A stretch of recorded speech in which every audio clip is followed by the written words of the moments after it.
अस्सलाम वालेकुम friend, welcome to Imran Abbas land surveyor channel. इस वीडियो में मैं आपको बताऊंगा CSV फाइल जो है वो किस तरह बनानी है।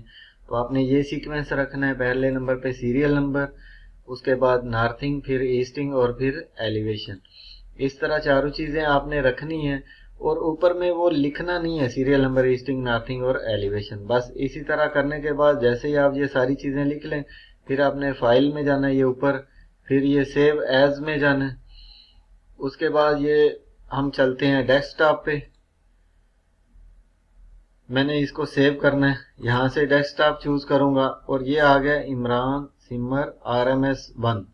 तो CSV कामा डेलीमीटर जो है, यहाँ से आप चेंज भी कर सकते हैं, किसी में भी आपने सेव करना है। तो मैंने CSV कामा डेलीमीटर में सेव करना है, तो मैं इधर से ये सिलेक्ट करूंगा और सेव कर दूंगा। तो ये मेरी फाइल जो है डेस्कटॉप के ऊपर जाके चेक करते हैं। ये देखें जी, ये हमारी फाइल जो है ये आ गई इमरान सिमर RMS1।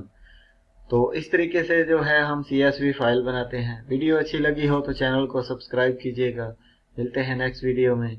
Thanks for watching.